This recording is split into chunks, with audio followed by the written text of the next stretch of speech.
He walked into that ballroom with her on his arm. Blonde, red dress, laughing like she'd never had a hard day in her life. 4 days after he sat across from me at our kitchen table, slid a folder across the marble counter, and said, "I want out," like he was canceling a subscription. No explanation, no apology, just cold eyes and a wedding ring he'd already stopped wearing. And I was standing 20 feet away in a room full of 200 people, holding a glass of champagne, watching my 10-year marriage walk past me in a tight dress. I didn't move. I didn't flinch. I didn't give him a single thing to take home with him. He thought he was watching me disappear. He had no idea he was watching me begin. My name is Natalie Harmon. I analyze companies for a living, their structure, their leverage, their exposure. I know exactly when something is overextended and about to break. I just hadn't looked that closely at my own life until that night. The event was the Northeast Corporate Development Gala, the kind of room where handshakes are worth millions and the wrong conversation can end a career before dessert. My company had sent me as the senior financial representative.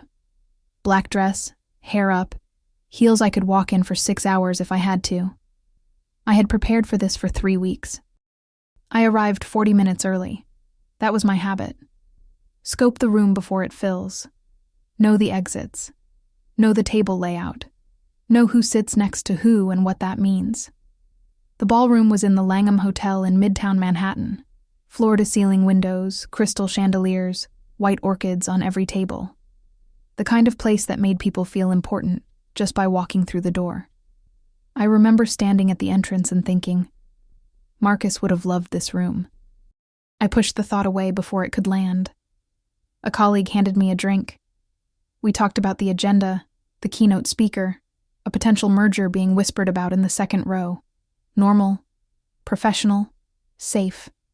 Then the main doors opened again, and the air in my chest just stopped. I was 7 years old when my mother took me to my first formal dinner. It wasn't a gala. It was a church banquet in a rented hall in South Baltimore with folding tables and paper tablecloths. She had ironed my dress twice.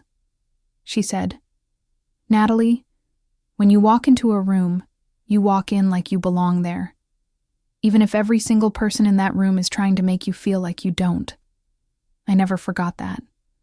I just never thought I'd need it the way I needed it that night. He hadn't seen me yet. Marcus Reed, my husband, my ex-husband, the man who had kissed our son's forehead every morning for 3 years, and then one Tuesday afternoon decided that wasn't enough of a reason to stay. He was laughing. That specific laugh, the one he used when he wanted people to like him. Head slightly back, hand on the shoulder of whoever was talking, eyes doing the work before his mouth even opened. I had loved that laugh once. I had built a home around it. The woman beside him was everything I had expected, and somehow still worse in person. Young. Effortlessly beautiful in the way that only exists when someone has never had to work very hard at anything. Her hand was looped through his arm like she had been there for years. They moved through the crowd easily. People greeted him. Marcus was good at rooms, always had been. His construction company had been growing fast, and the right people were starting to notice. I turned my back. Not because I was afraid, because I was calculating. 2B, the first attack. I made it 40 minutes before he saw me. I was mid-conversation with a director from a Boston investment firm when I felt it. That particular awareness of being watched by someone who knows you. I turned slightly, and there he was, 10 feet away, glass in hand, staring at me with an expression I had never seen on his face before. Not guilt, not even surprise exactly. Something more like inconvenience. Like I was a problem he hadn't scheduled. He excused himself from the people around him and crossed the space between us in 8 steps. I counted. Old habit. Natalie. Just my name. Like a period at the end of a sentence. Marcus. I said. Same tone. Same punctuation. The man from Boston looked between us and quietly found somewhere else to be. Marcus leaned in slightly. Not close enough to be intimate. Close enough to be private. His voice dropped. I didn't know you'd be here. Clearly, I said. He glanced back toward the blonde. She was watching us from across the room with that particular look women give when they're pretending not to care, one hand holding her wine glass by the stem too tightly. Look, he said, let's just be adults about this. It's a small room. I looked at him for a long moment. It's actually a very large room, Marcus. I think we'll manage. Something moved across his face. I couldn't tell if it was irritation or respect. Probably both. He nodded once, adjusted the cuff of his jacket, and walked back to her. She leaned up and said something in his ear when he reached her. They both looked at me. She laughed, just slightly, just enough. Then she turned away. I picked up a fresh glass of champagne from a passing tray. My hand was not shaking. I made sure of that. 2C. The escalation. Dinner was seated. Of course. Our tables were diagonal from each other. Close enough that I could see him without trying. Close enough that he could watch me if he wanted to. He wanted to. I felt his eyes on me throughout the first course. Not with longing. I want to be clear about that. With something more unsettling. Assessment. Like he was trying to figure out what version of me had shown up and whether she was going to be a problem. The woman, I learned later her name was Brittany, had positioned her chair so that her body was angled toward him and away from the table, a move so practiced it had to be intentional.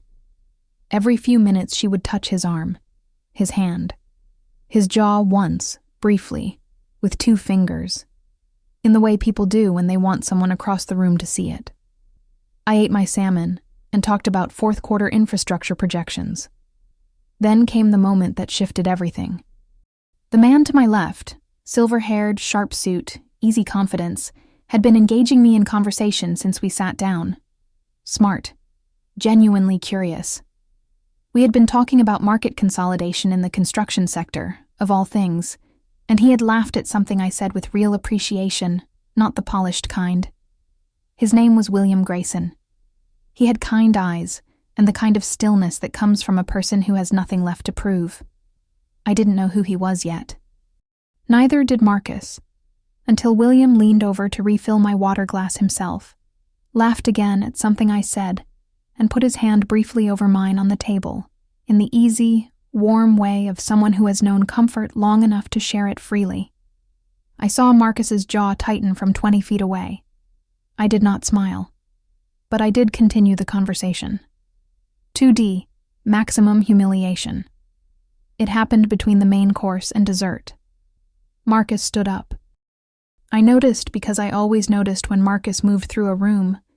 10 years of marriage teaches you someone's rhythms, even when you don't want to know them anymore. He excused himself from his table and walked. Not toward the exit, not toward the bar, directly toward me. Brittany watched him go with something new in her expression, something tighter. He stopped beside my chair. William looked up. I set down my fork. "Can I speak with you for a minute?" Marcus said. His voice was pleasant. Controlled. The voice he used in meetings when he had already decided the outcome. "I'm in the middle of dinner," I said. "It'll just take a second." William said quietly, "Take your time." I stood. Not because Marcus had asked me to, but because whatever he was about to do, I was not going to let him do it while I was sitting down. We stepped away from the table, near the side wall, just outside the main current of the room. Far enough for the illusion of privacy. Not far enough for actual privacy. "What are you doing?" he said. "Eating dinner." "With William Grayson." "With my table," I corrected. He looked at me for a moment. Then something cracked open in his composure. "Not much, just a fault line. Just enough. You're doing this on purpose." "Marcus." "You're sitting there laughing with him touching his arm." I didn't touch his arm. Making a scene. I am standing quietly at a wall. My voice was level. Completely level. "You are the one who walked across a ballroom." His voice dropped lower. "And here is the part I have not told many people. because it was the part that hurt the most. Not because it was cruel exactly, because it was so small. "You need to be careful," he said. "You're at a professional event. People are watching. Don't embarrass yourself trying to make me jealous." The word yourself, not us, not even me. Yourself, like I was the one who needed to be managed. Like I was the liability in this room. Like after 10 years, after a son, after everything, I was still the one who didn't quite belong here and needed to be reminded of it before I caused a scene. The room didn't go silent. Nobody heard him say it. But I felt it land the way only a sentence can land when it's said by someone who used to know exactly where to aim. I looked at him for 3 full seconds. Then I said, "Good night, Marcus." And I walked back to the table, sat down, unfolded my napkin, and picked up my fork. William glanced at me, said nothing, poured me more water, and somewhere, deep and quiet and completely invisible to every person in that room, something in me made a decision. Dessert came and went. The keynote speaker took the podium, something about innovation and legacy and the future of American infrastructure. I heard the words. I didn't retain them. I was watching the room the way I watch balance sheets, looking for the number that doesn't belong. Marcus had returned to his table. Brittany had repositioned herself close to him, one hand on his knee now, visible and deliberate. He was nodding at the speaker, but his eyes kept drifting. Not to me, to William. The speech ended. The room broke into smaller clusters, the particular chaos of 200 people deciding simultaneously that they needed a drink and a different conversation. I excused myself from the table and found a quiet space near the windows overlooking Fifth Avenue. 43 floors below, the city moved the way it always moved, without asking anyone's permission, without waiting for anyone to be ready. I pressed 2 fingers against the cold glass. 3 years. That's what the last 3 years had been, a long, quiet rebuilding. Nobody sees it from the outside. They see the result, not the 5 a.m. mornings, not the Sunday afternoons when Caleb was napping, and the apartment was silent, and I sat at the kitchen table with spreadsheets and a cold cup of coffee, and the specific loneliness of starting over at 34.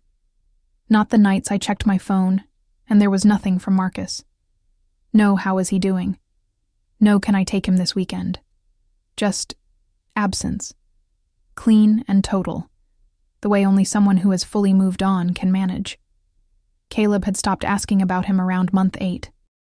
That was the thing that broke me open the most. Not that he left, that our son had adjusted. Children are resilient, people said. I know. I just wished he hadn't had to be. I heard small shoes on the marble floor before I saw him. Not Caleb. Caleb was home with Mrs. Patterson, probably asleep by now. But a little boy, maybe 4 years old, in a tiny suit that someone had clearly wrestled him into, had wandered away from a nearby table and was now standing next to me at the window, pressing both palms flat against the glass, staring at the city below with enormous eyes. "It's so big," he whispered. "It is," I said. He looked up at me, completely unguarded in the way only small children are.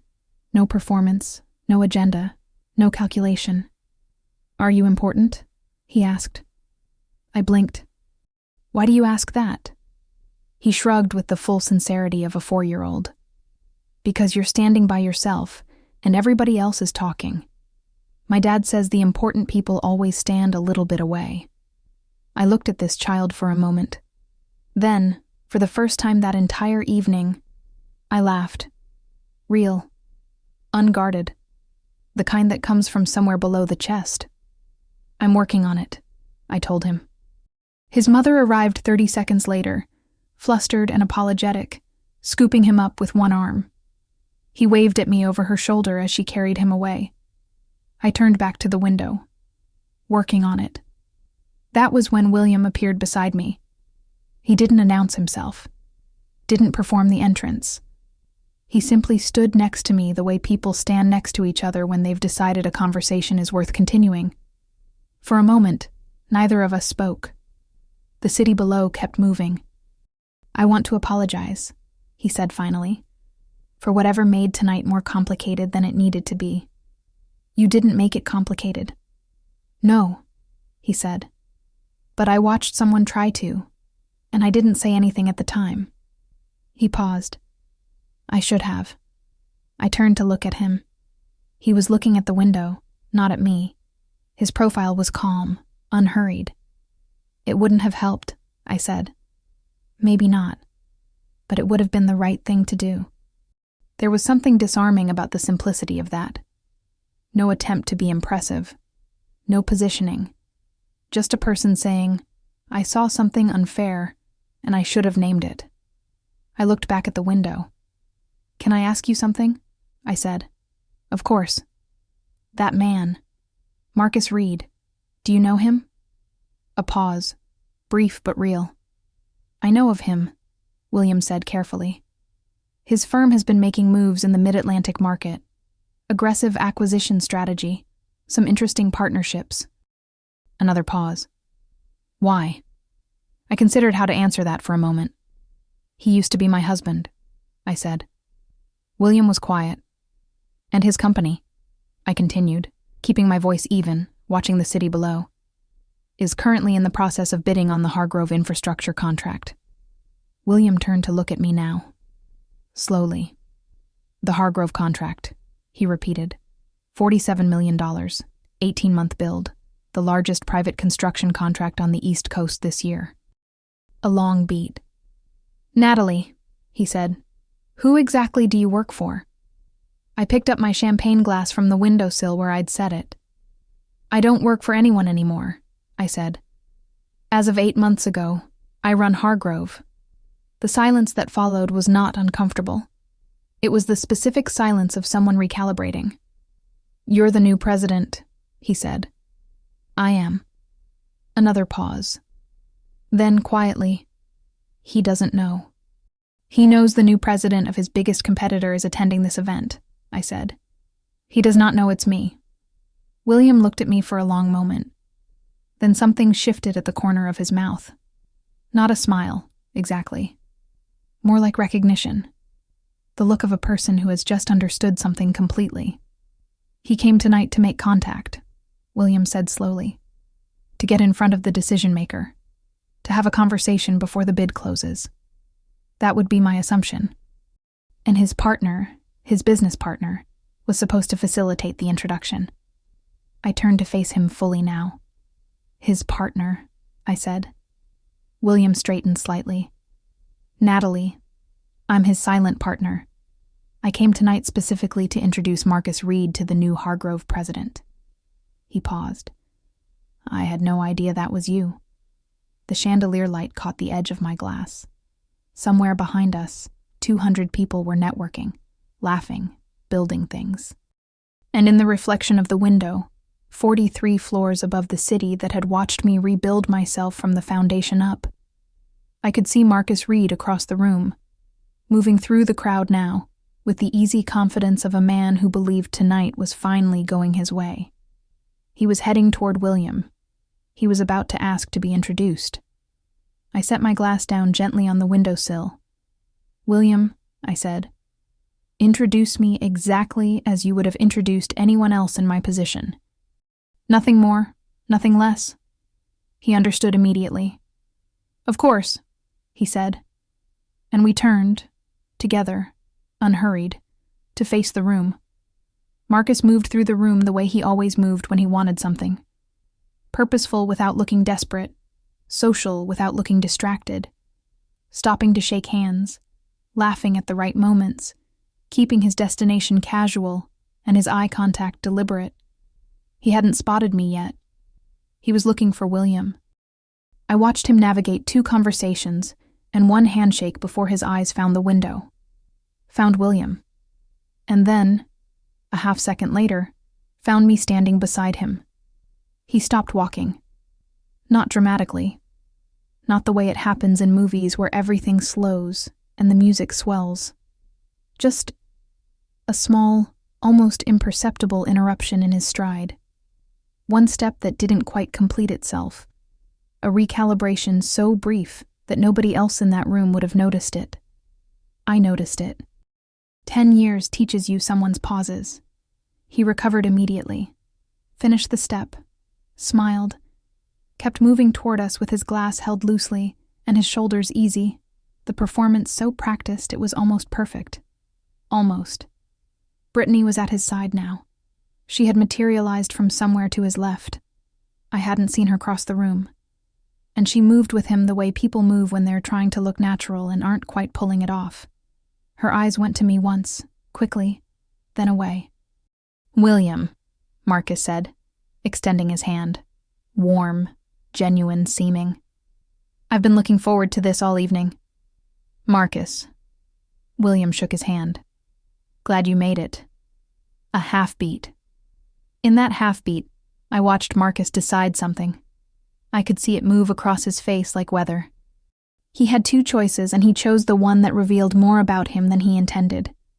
He turned to me with a smile that was generous and practiced and completely hollow and said, "I see you've already met my ex-wife." The word ex-wife landed the way he meant it to land. Lightly, dismissively, a piece of context offered without weight.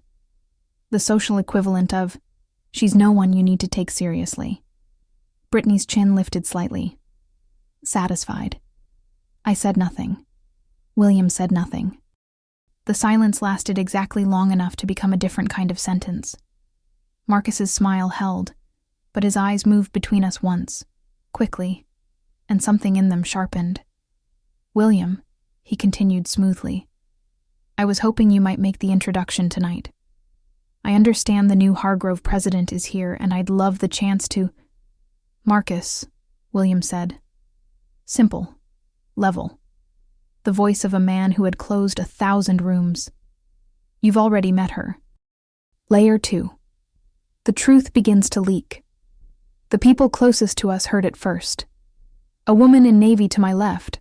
I had spoken with her briefly during cocktail hour, a senior director at a Boston firm, turned her head slightly.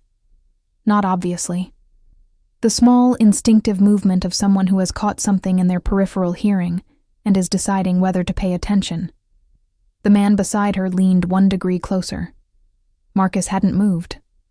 His glass was still raised at the casual angle he'd been holding it. His smile was still technically present. But something behind his eyes had gone very, very still.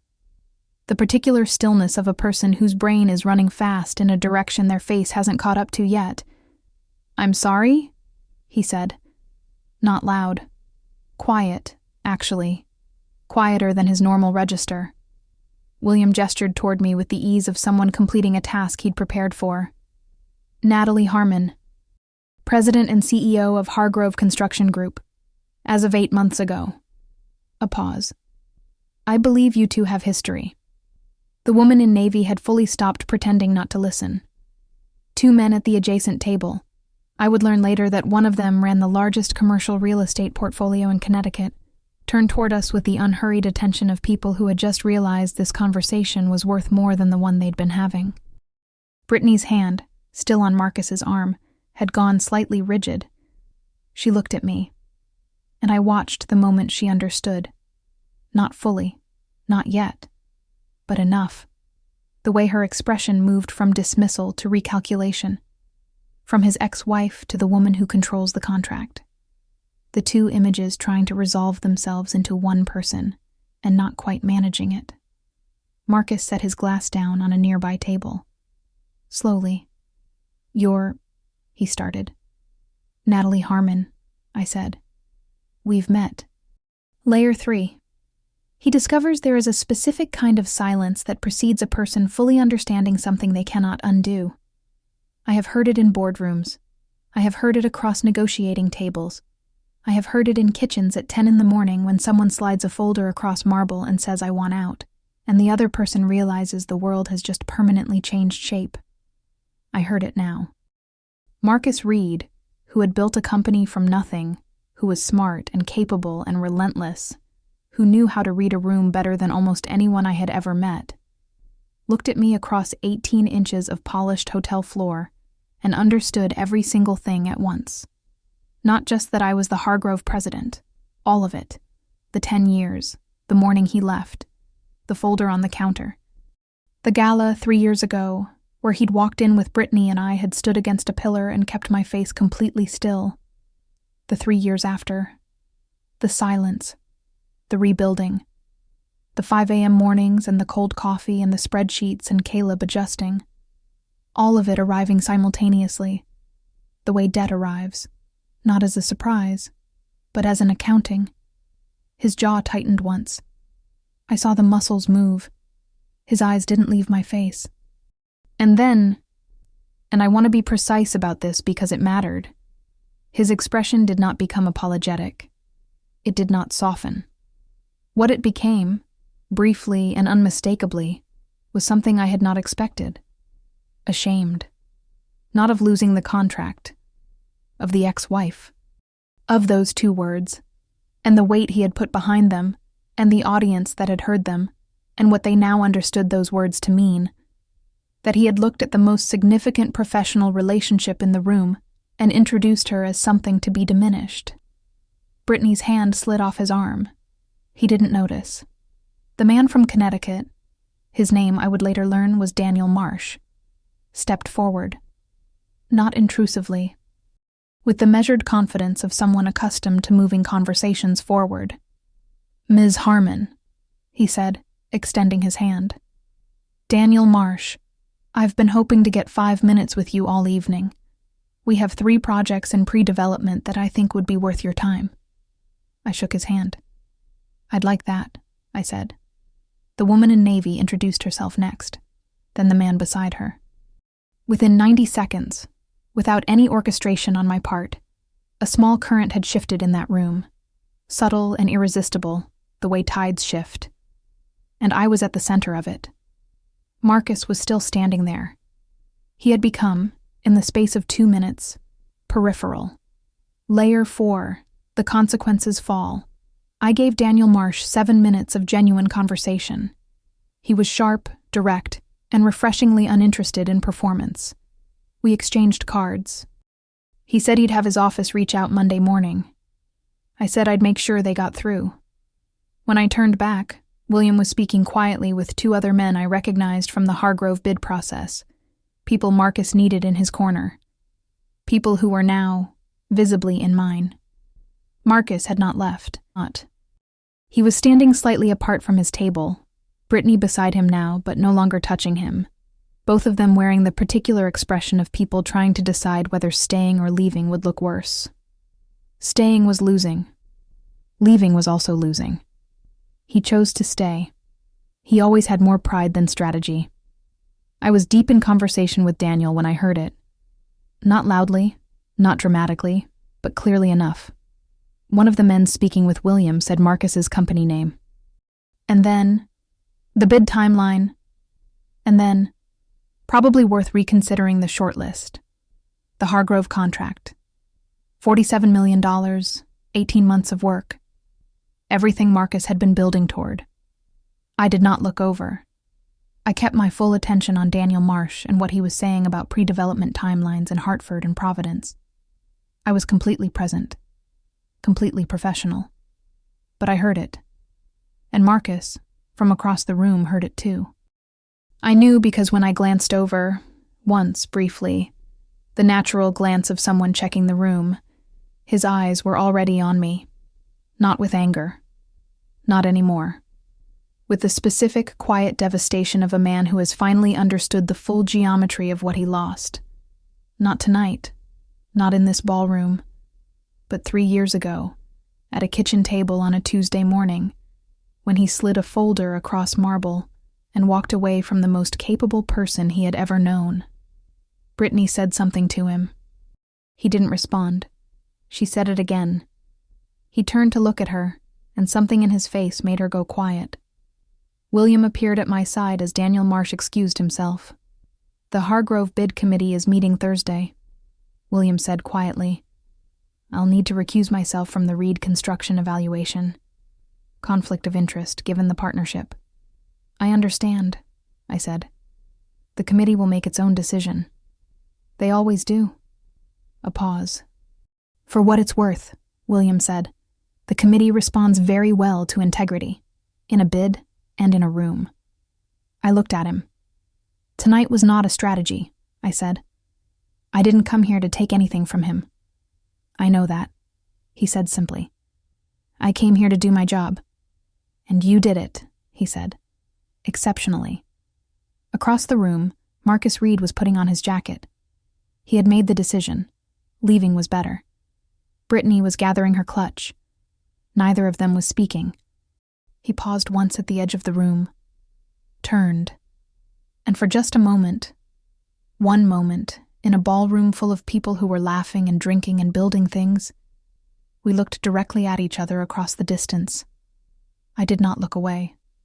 Neither did he. Then he turned and walked through the door, and I turned back to the room. My room. The room I had earned. And I kept working. I got home at 11:43.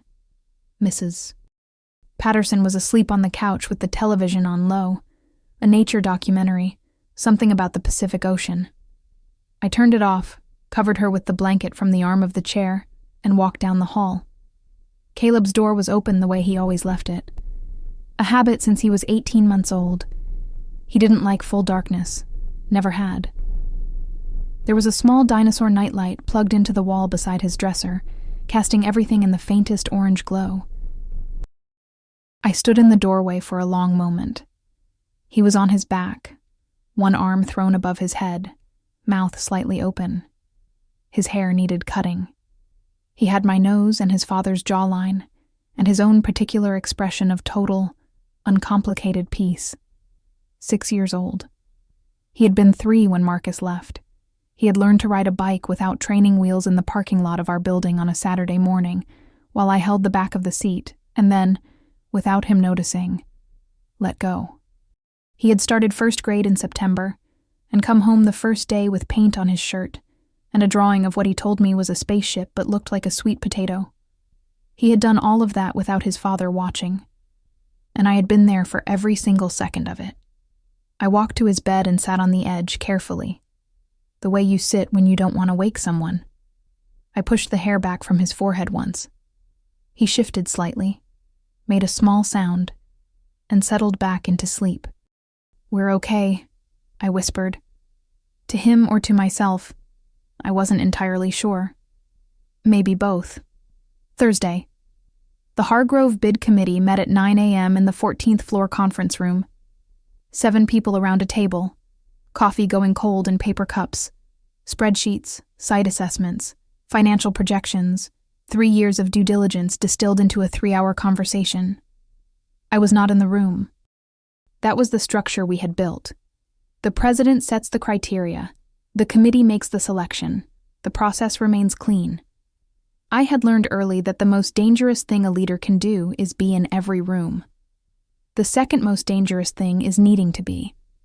I was in my office on the 17th floor, working through the Hartford pre-development proposal that Daniel Marsh's team had sent over Monday morning as promised. At 11:20, my deputy director knocked and entered. "The committee has a decision," she said. "And?" "They've selected Meridian Structural for the Hargrove contract. Long track record, strong safety metrics, competitive pricing. The recommendation was unanimous." I nodded. Reed Construction had not made the final shortlist. The committee's notes, which I read that afternoon, cited concerns about bandwidth. The company was growing fast, but had taken on 3 simultaneous large-scale projects in the past 14 months. The risk profile was legitimate. The decision was sound. It had nothing to do with a ballroom. It had nothing to do with me.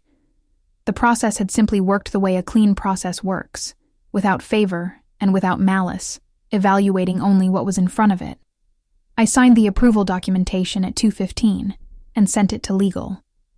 The call. My phone rang at 4:40. Unknown number, New York area code. I almost didn't answer. I was in the middle of a paragraph, and my rule had always been, finish the thought before you pick up.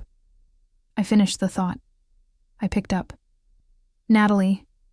I recognized his voice the way you recognize weather, before it fully arrives, in the pressure change that precedes it. I said nothing for a moment. Let the silence do its work. Marcus, I said finally. A pause on his end. I heard about the contract. The committee made their decision this morning. It was a thorough process. I'm not calling about the contract. Another pause. Longer this time. The kind that means someone has rehearsed what comes next and is deciding at the last second whether to say it anyway. I'm calling because I owe you something I should have said a long time ago. I leaned back in my chair. Outside my window, Manhattan was doing what it always did at 4:40 on a Thursday.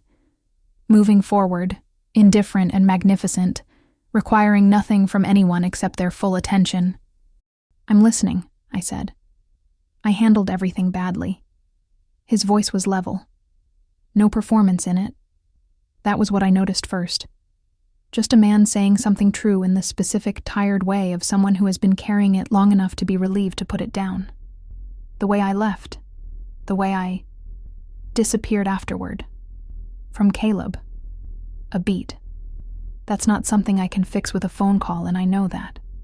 I'm not asking you to forgive it, I just needed you to know that I know. I was quiet for a moment. The Manhattan light was going gold outside the window. That particular 4:40 gold that only exists for about 11 minutes before it shifts into something else entirely. I appreciate you saying that, I said. And I meant it. Not warmly, not coldly. Just accurately. But, Marcus, the person you owe that conversation to is 6 years old, and he goes to bed at 8:30. A long silence. I know, he said. Then that's where you should start. Another pause. I heard him exhale once, quietly, like something releasing. Yeah, he said. Yeah, you're right. I let that sit for a moment. Then, the firm is Holloway and Associates, I said. They specialize in co-parenting arrangements. I used them for the original custody structure. They're fair and they move quickly. Caleb's schedule is stable right now, so any transition would need to be gradual. But, if you're serious, they can help you figure out how to begin. Silence. Then, you already have a name ready. I've had it ready for 2 years, I said, in case you ever decided to show up. I don't know what that cost him to hear. I don't know what he did after we hung up. That part was no longer mine to carry. What I knew was this. My son deserved a father who showed up. Whatever Marcus had been to me, whatever that decade had built and broken, Caleb was not responsible for the debris of it. If Marcus could find his way back to being present, that was worth more than any satisfaction I might have taken from his absence. Take care of yourself, Marcus, I said. You too, Nat. The old name, the one nobody else used. I let it land, and then I let it go. I hung up, set the phone face down on my desk, and looked out at the city for a long moment. Then I picked up my pen and finished the paragraph. 6 weeks later. Caleb met his father for the first time in 3 years on a Saturday morning at a park in Chelsea. I was there, not to supervise, not to mediate. Because Caleb was 6 and he needed one of us nearby in case he wanted to come find me. He didn't. I sat on a bench 30 yards away and watched my son and his father kick a soccer ball back and forth on a strip of November grass. Marcus was in jeans and a plain jacket. No performance, no occasion. Just a man trying to remember how to be someone's father. Caleb was serious about it, the way he was serious about most things. Focused, precise. He kicked the ball, watched where it went, adjusted his angle, learning the geometry of it. After 20 minutes, Marcus said something, and Caleb laughed. Sudden and total and unguarded in the way of children who haven't yet learned to protect their joy. I looked down at the bench, pressed my hand flat against the cold wood. Okay, I thought. Okay. Not everything broken gets rebuilt into what it was. Sometimes it becomes something different, smaller in some ways, cleaner in others. The important thing is that it holds. The important thing is that you build it on something true. The last thing I was asked once, in an interview. This was about 4 months after the gala, after the story had moved through certain professional circles the way stories do. What I thought the hardest part of the last 3 years had been. I thought about it honestly. Not the work. The work had been the easy part. Or not easy, but clean.